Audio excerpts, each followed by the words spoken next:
My wife left to find herself. What? I turned my head sharply to look at my wife, Carol.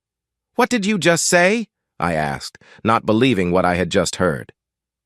Dan, I know you're going to be angry, but I'm not thrilled right now, and I'm thinking about having us trial separation, so I can get my act together and decide what I want, Carol told me as I stood on the veranda grilling steaks.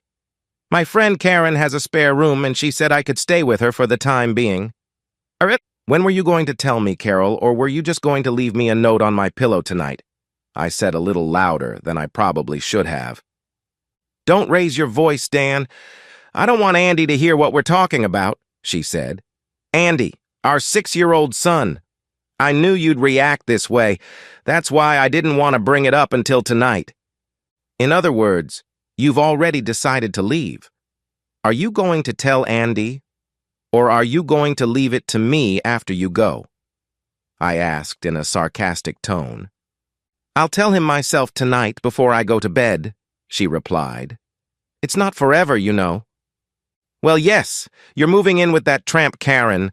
I guess I should have seen it coming, I told her, getting angrier by the minute. Tomorrow I'll prepare the papers, you sign them, and by Wednesday I'll file them in court. What documents? Followed her question. Well, if you're going to leave, I want it to be a legal separation. Then when you don't come back, it will automatically become a divorce decree. That way we won't have to go through all the hassle twice, I told her. I don't want a divorce, Dan, just some time to myself to sort some things out. That's all, honey, Carol replied. Bullshit, Carol, I spat back. I've been asking you to talk to me for the last 4 months, but you've been too busy with Karen and your new friends to carve out the time. Now you want to move in with your new friend Karen to do what you've probably wanted to do for the last 6 months, I was now yelling. But you won't do that with my blessing, and I'm certainly not going to stand by and become a cuckold because of you or anyone else, I said, slamming the lid of the grill shut. Things were not going at all the way Carol had expected. She knew Dan would be angry, but she thought she could convince him that this would be an experience for both of them. But now, it was blowing up in her face. Dan, please, was all Carol could squeeze out before he raced away in anger, leaving her to watch the grill. Taking the steaks off the grill and putting them on a plate, she went to look for him. She found Dan upstairs in their bedroom. He was literally tossing all of her clothes and everything else and carrying them to the spare bedroom. Take your trash and get out of here. I don't care anymore, I yelled at her. I'll send the paperwork to your office. Sign it and get it back to Keith, the lawyer I've been dealing with for the last 6 years. Don't worry, I'll take Andy to dinner so he doesn't have to watch his mother abandon him, I said, grabbing my coat and my son before heading to my car. Karen, this is Carol, she began. Dan took it badly, really badly, and is threatening me with divorce, Carol said, tears welling up in her eyes. I told you he wouldn't be happy, but he'll come around soon, so don't worry, Karen told her over the phone. In a couple weeks, he'll be begging you to come back, and then you'll have him right where you want him. I hope you're right, Karen, because right now he's ready to throw me out the door and start the divorce papers, she said hesitantly. I need some rest, but I don't want to break up my marriage at all, Carol said. I'll come over and help you with your things, Karen told her. The sooner you are alone, away from him, the sooner you will realize what you really want. Having said that, Karen drove up, helped Carol pack most of her things, and they were out of the house before Dan and Andy returned. I had seen this coming a long time ago. Carol and I were both accountants and had met 8 years ago when we were both auditing the same troubled company. We each represented a separate bank that had a controlling interest in the bankrupt company. We worked together and ended up having lunch and dinner with each other almost every night. It took us a full week to finish our background checks, and by then we discovered that we really liked each other. 4 months later, we were married, and 8 months later, Carol discovered she was pregnant. Carol had a difficult pregnancy. She was bedridden for the last 5 months and had gained a ton of weight. By the time she gave birth to Andy, she had bloated to almost 250 pounds. I, however, never said a word. I loved her regardless of her weight. We were a happy family until Carol heard 2 of her co-workers talking about her. "She's such a beautiful woman," said one girl to the other. "It's a pity she's as big as a house. I wonder if her clothes are custom-made from Omar's clothing store, the tent maker," she asked, laughing loudly. They may have found it funny, but Carol did not. Carol was crying in the bathroom when Karen walked in. "Are you all right, Carol?" she asked. "Everyone thinks I'm a fat pig," she said, crying. "If they only knew how hard it is for me to lose weight, they wouldn't be so mean," she sobbed. "Look, girl, all you need to do is go on a good diet and join a gym," Karen told her. "You're a beautiful girl hiding under all that flabbiness, that's all. You just need to make a decision and do it." And Carol did. I kept the books for a local gym and got a lucrative membership, so we joined a workout the following week. The gym had a kids' room, so we could take Andy with us after work when we both went. Carol was an obsessive woman and worked out 6 days a week, while I could only manage 3 a week.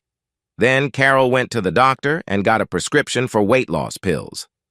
I didn't like it, but Carol was on a mission to lose weight. 8 months later, Carol had lost 125 pounds and looked fantastic. She had bought a whole new closet, and everyone, including the men at her job, said she looked great. That's when the trouble started. We were at a Christmas party in Carol's company when the trash hit the fan.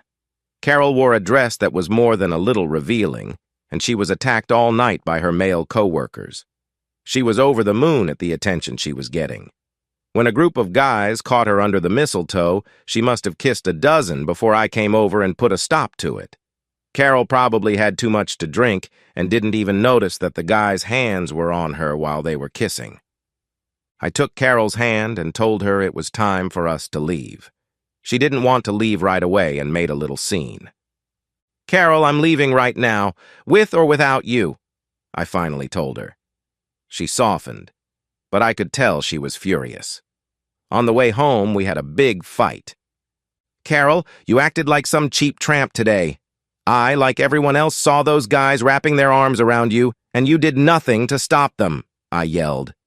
"It was just innocent fun, nothing special," she replied.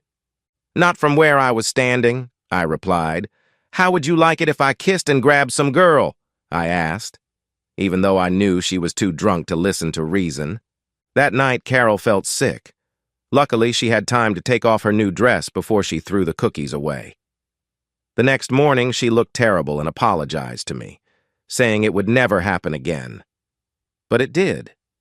I just wasn't around for the next time. Carol started stopping after work on Wednesdays for a bachelorette party. There were 7 girls, some married, some not, who stopped for a couple drinks at Tony's after work. It started out with her having to be home by 6:30, but that soon stretched to 7:30, and finally to almost 9 in the evening. When Carol got home, Andy was already in bed, and I was not in the best of moods. When we were first married, we made love like teenagers and couldn't get enough of each other. Now it seemed that if we did it once a week, it would be considered frequent. One thing was for sure, when Carol came home Wednesday night, she was ready to run at a trot, and tonight was no exception. Neither of us had what you would call a great love experience when we first got married, and we were a little wary of trying new things from the beginning. We learned from each other what each of us liked, and through a few X-rated moves, we added many things to our repertoire. Now, however, every week when Carol came home, she seemed eager to try something new and exciting, on most of which I wondered where she got the idea from. After dinner, Andy and I went back to the empty house. That fool Karen, I thought to myself. Ever since Carol lost the weight, Karen has been up to something with her all the time. No wonder her husband left her. She was just a cheater, and now she's turning my wife into one, too. I tucked Andy in and read him a story before bed. When he asked about his mother, I just told him that Mom was visiting and would be home in a couple days, but I didn't believe it for a minute. I walked down the stairs and called my mom and brought her up to speed. "Mom, can you watch Andy during the day until I find someone permanent?" I asked. "Honey, Carol will recover and be back by the end of the week. You know her. She can't be away from Andy for more than a few hours before she goes crazy," Mom told me. "But I'll be there before you go to work and look after him." I hoped she was right. but I wasn't as sure as my mom was. On Monday, I contacted Keith and told him that Carol had left me. I want to be fully protected, including permanent custody of Andy. I want it written down and spelled out in unambiguous terms that if one of us acts in a way that a married spouse should not, the other gets 35% of our assets. I think she's trying to cheat me, and I want to be covered, I tell Keith. I want it to have a 60-day expiration date, after which it becomes a decree of divorce.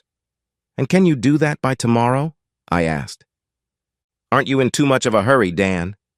She just left, and you're already ready to write the divorce papers, he asked me. Carol has been planning this for a long time, and maybe this will bring her to her senses.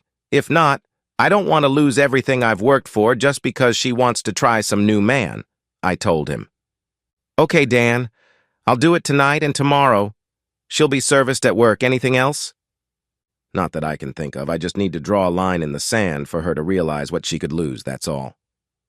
Also, Keith, I'll need to draw up 2 more agreements, but we have a little time for those. I'll fax you what I need later this week. When Carol arrived at work on Tuesday, she was a little frustrated. She had never seen Andy and Dan for so long in the last 8 years. When she returned from lunch, she heard a man waiting for her in her office. Carol Spencer? He asked. Yes, I'm Carol. What can I do for you? You've been served, he said, handing her a heavy paper envelope. Carol spent the next half hour discussing all the terms and division of property described in the separation decree, although it looked more like actual divorce papers.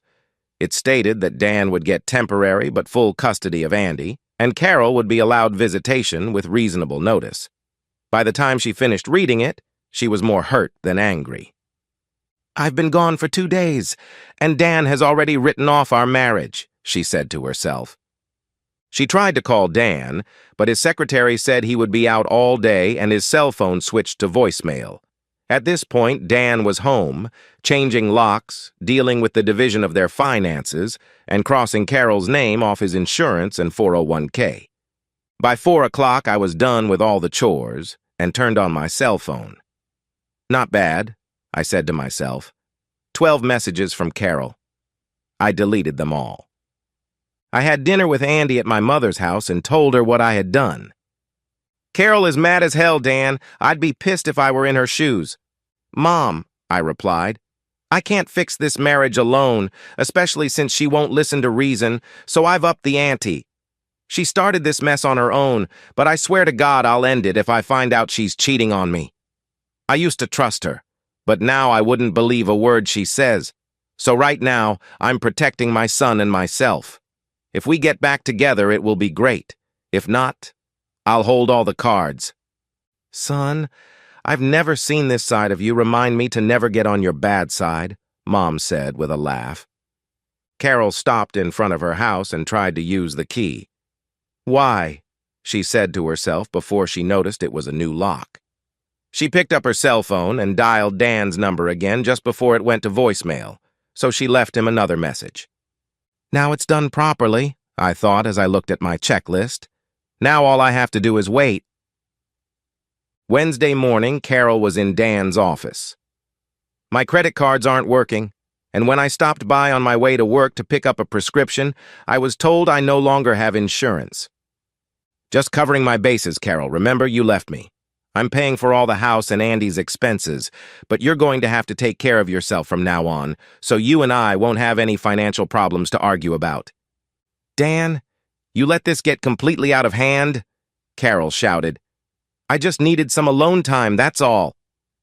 Leaning over the table, I said in my most serious and nonchalant tone, Carol, do you see the word stupid tattooed on my forehead? I may not be the smartest guy in the world, but I wasn't born yesterday. Karen has your head so turned that you can't seem to find your ass with both hands. You think you can go out and act like you're single again without any repercussions? Think again. The first time I find out you've broken your marital vows, we're done. You've probably already done that, so I don't even know why we're having this conversation right now. I'm so mad at you right now I'm not thinking straight. So I think it would be best if you just leave so I don't say anything that would throw what's left of our marriage down the toilet." With those words, I sat down. Carol was shocked and became angry herself. "You can't dictate to me like a little child. I'm an equal partner in this marriage," she spat out. "Well, in the last 6 months, that hasn't happened very often either, but I guess you're getting all you can get on the side now anyway," I said, loud enough for Carol to hear. With those words, she turned and walked out. I knew she hadn't done anything yet, but was close to it. You see, I started following her around on Wednesday about a month ago. There was a lot of kissing and hand play, but that's all there was. I knew she would be thrilled living with Karen, so I wanted to make sure Carol understood exactly what would happen if she cheated on me. The first 2 weeks were rough. Carol made it a rule to visit Andy, but never spoke more than 2 words to me. I still kept an eye on her, but nothing new happened. She was still seeing Karen and her friends, but not just on Wednesdays, but at least 4 nights a week. "Looks like someone is trying to catch up," I said to myself as I looked at the report. However, I had found a nanny of sorts to take care of Andy, a girl fresh out of college who couldn't find a job. Beth was a 23-year-old blonde, about 5'9", tall, skinny build. She had gotten her degree but could only find part-time work, so when she saw my ad for a nanny, she jumped at the chance. So we came to an agreement on pay and hours, and she moved in the next day. Beth worked as a waitress at the family's mid-priced restaurant on Mondays, Wednesdays, and Saturdays. On other nights, we all ate together. After a few weeks, Andy became very casual with Beth, especially when she read to him before bedtime. "Beth, I really appreciate you going the extra mile with Andy. Now that his mom isn't with him, he needs all the stability in life that I can give him," I said with the best smile I could muster. "I know about you and your wife. Your mother has filled me in on all the details in case Carol comes and tries to grab him," Beth told me. "I just can't believe she'd just leave you like that. I've only known you a short time, but you're one of the most caring men I've ever met, and I can see that you love Andy to death." I guess Carol got confused about what really matters and let others convince her that the grass is greener on the other side of the fence, I replied. "Well, either way, it will be over in 40 days, and it can't come too soon for me. I didn't realize that there would be a major shift in my life, and this garbage would hit the fan in less than a week. You see, I'm a silent partner in the accounting firm I work for. I've brought in so much new business in the last 2 years that the owners have made me a 15% partner. I asked to keep it confidential because I didn't want to be known as one of the owners. That way, I could find out what the employees really thought of the company and how it was run.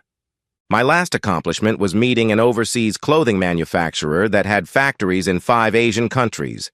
I met the owners at a party about a year ago and shared some of my ideas with them. They were so impressed that we met the following week to talk about our firm taking them on. "Dan, I like the way your firm works. You seem to go outside the norm and bring a personal touch to everything you do," one of the prospective owners told him. "Each plant now operates independently, so I need someone to set up the same system at each plant so we can manage them all from one overseas office." They were unhappy that I wouldn't be handling the overseas operation myself, but I convinced them that I would monitor everything myself so that there would be no slip-ups. With the contract signed and a handshake, the party began. We had been working on this case for 9 months now, and I was anxious to get home to Carol with the good news. I would have loved to take her to the best restaurant, bring her home and make love to her, but when I got home, the house was as empty as its heart. Beth and Andy came in 20 minutes later with Chinese takeout. I was cracking at the seams and needed to tell someone my wonderful news. So I told Beth, "Forget about dinner. Tonight we're all going out to celebrate," I told her. "Wear your best dress because we're going out in style." My bosses made reservations at the best restaurant in town for 8 hours and sent a limo to pick us up at 7:30, so we had to hurry. I shaved, showered, and got dressed. I told Beth I would get Andy ready so she would have more time. By 7:15, Andy and I were dressed and ready to go. And then I saw Beth coming down the stairs. "I hope you don't mind. I didn't have anything out of the ordinary, so I found one of your wife's dresses that fit me," she explained to me. She was right. It fit her like a silk glove, but it was a little short as she was much taller than Carol. "Do you think it looks okay?" "You look great, Beth," I said with my mouth wide open as the bell rang. The three of us were seated in the back seat of the limo just as Carol drove down our street. "Why?" was all she could say when she saw them all climb into the limo. "I wonder what's going on," she thought, turning the car around to follow them. She then watched as they got out of the limo and into the restaurant. "This asshole! He's taking them to the best place in town, and when I wanted to go earlier, he said we couldn't afford it," she blurted out. "And who? Was that girl in my dress?" We all had a wonderful night. I was the guest of honor, and we had plenty to eat and drink. It was Beth who told me it was time to leave, as Andy was tired because it was way past his bedtime. "You're right. We better get going or we'll never wake him up in the morning for school." I thanked everyone for dinner, but as they shook my hand, they looked past me at Beth, and not just the men. Beth looked very attractive tonight, and all the women were looking at her with envy. They had all heard the story about Carol leaving to find herself, and it looked like Dan was wasting no time replacing her. They chuckled to themselves. We drove home in silence because Andy fell asleep as soon as we got into the limo. I carried him upstairs, undressed him, and put him to bed, kissing him on the forehead goodnight. I went downstairs, still in my tuxedo, and saw Beth enjoying a glass of wine at the kitchen table. "I want to thank you for tonight. You didn't have to take me with you," she told me with a smile. "How could I leave you here alone tonight? And besides, I'm really enjoying your company, Beth," I said, as I poured myself a glass of wine. "I hope you weren't too bored sitting with a bunch of accountants tonight." "On the contrary, I never knew your job was so interesting, and all the people seem to really like you, including me," she said with a slight smile. "You make me feel like part of your family, even though I'm just a nanny. It's been a long time since I've made real love to a woman." The last few times with Carol had been disappointing. I would have loved to take Beth to my bedroom, but I also knew I was still married and would remain faithful to Carol no matter what. Tonight was magical and my head is spinning with all the things I'd like to do right now, but to my dismay, it's not going to happen tonight, I told her. Maybe if things were different, but they aren't, so I need to take a cold shower and go to bed, I told Beth, kissing her cheek as she hugged me. It was 2 in the morning when I felt Beth climb into bed with me. I could tell by the warmth she was radiating that she was naked. I wanted to say something, but she put a finger to my lips. "I know we can't do anything today. I just want to be near you, that's all," she said as she hugged me. The next morning I woke up alone. I found Beth downstairs dressed, making breakfast for the 3 of us. No one said anything. Carol was out of her mind. Here I am trying to figure out what I want out of life with Dan, and he's already kicked me to the curb and found some cheater, she said, slamming her palm on the table. She had made the mistake of mentioning this to Karen, who had told her that all husbands cheat on their wives, and that tonight they should go out and celebrate her newfound freedom. She didn't feel like going anywhere and partying tonight, and she really wanted to talk to Dan, but he was always at some other damn meeting. Carol and the group met up at Tony's again, and it was packed as usual. After a couple drinks, most of their company headed home, but not Carol and Karen. A couple of good-looking guys were trying to claim her, and Karen was already making out with one of them. The other guy had her on the dance floor, and when the slow dance started, she melted into his arms. His warm hands slid all over her body, and Carol felt herself slowly succumbing to his flirtations.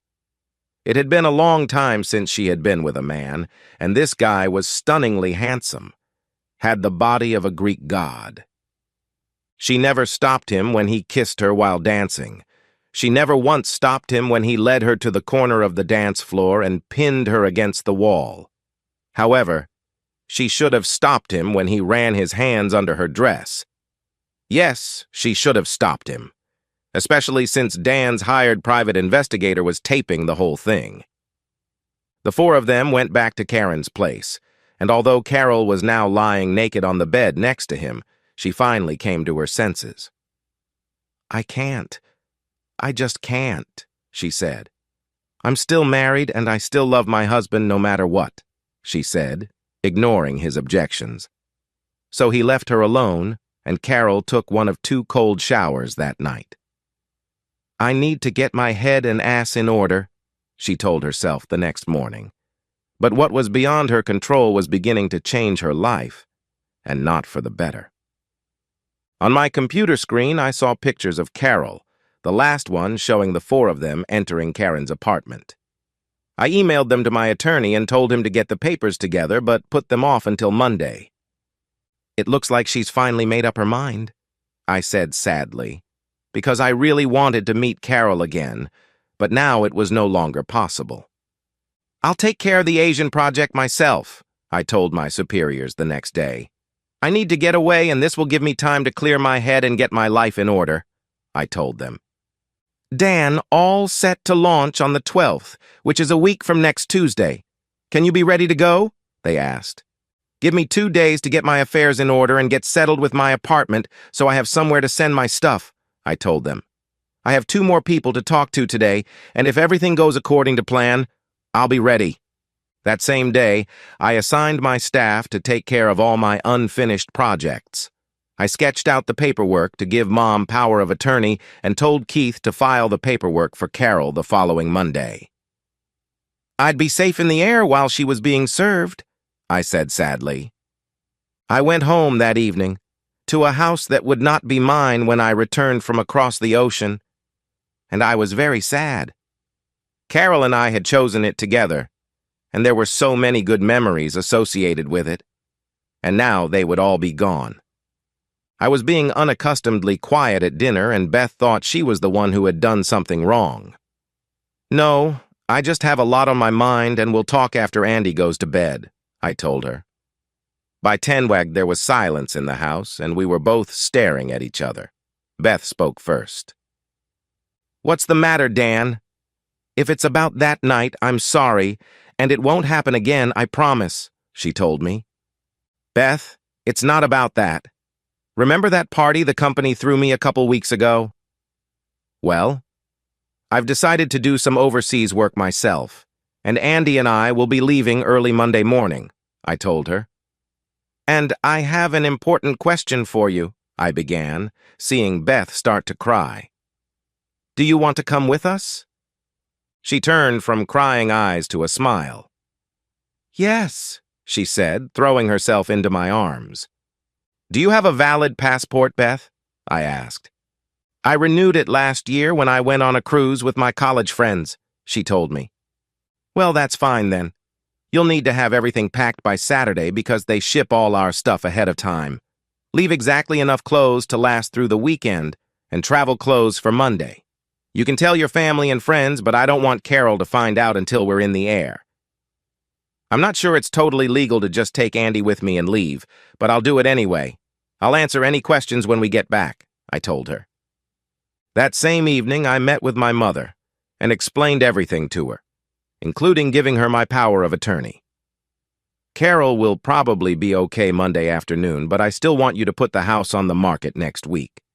Keith will send you a copy of the papers I'm sending Carol, and if she has any questions, just tell her to talk to Keith." "Are you sure that's what you want, Dan? Don't you want to try to work it out with her?" Mom asked.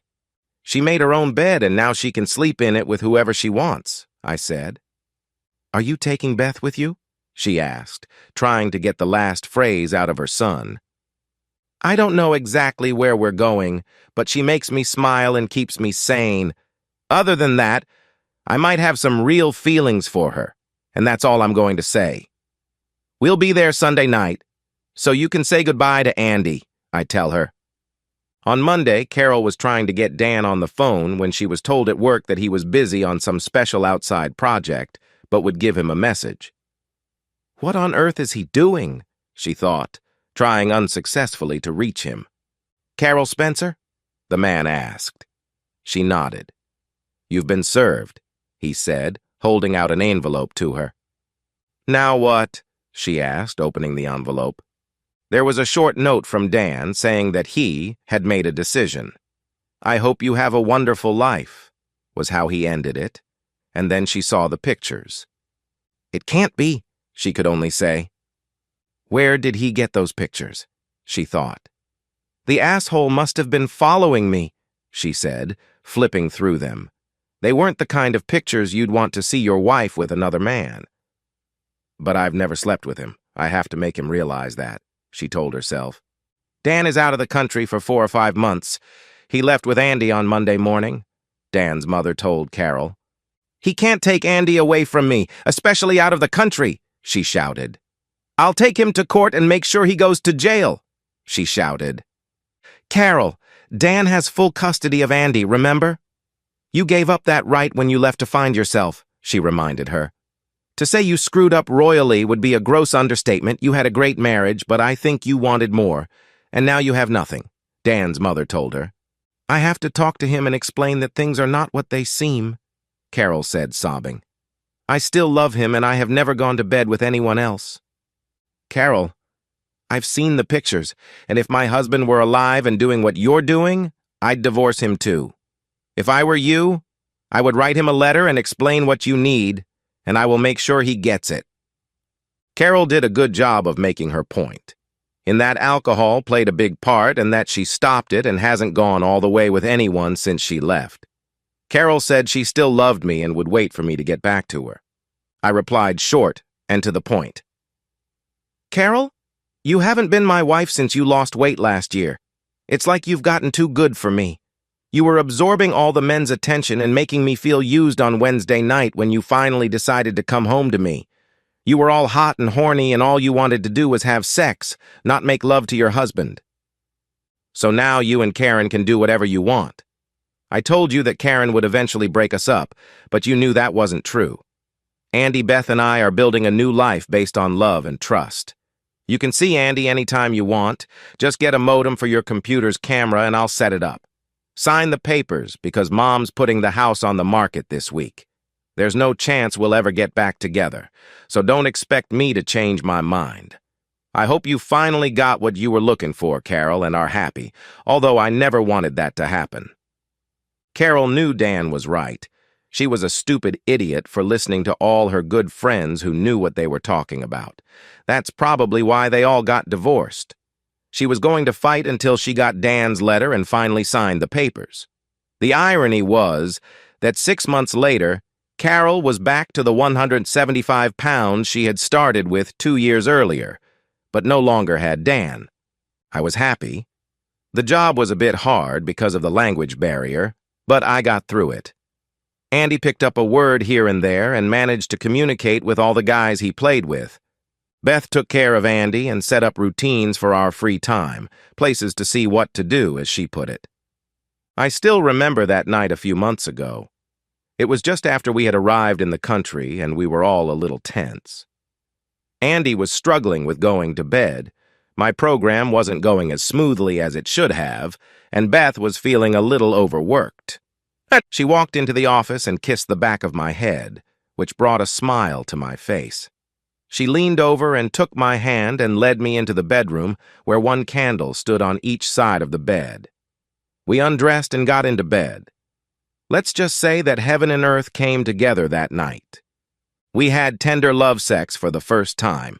For the next few months, we did whatever the other wanted, as long as it didn't involve pain. We were more than happy. 5 months later, my mom met us at the airport. She was happy to see us all, especially Andy. On the way home, she glanced every now and then at Beth, who seemed pleased. "How far have you gotten?" she asked. Beth stepped back a little. 3 months. How do you know I hardly show my face?" she replied. "You both look too happy, like the cat that ate the canary," she told us. 2 weeks later, we were married, and 6 months later, Rhonda was born. When Beth said she wanted to go to the gym to get rid of the extra weight from childbirth, I looked like I'd seen a ghost. 2 days later, I informed her that I had hired her a personal trainer and that she would be doing all the workouts. No point in going through all this a second time, I thought to myself. The end! Subscribe to my channel. Thank you.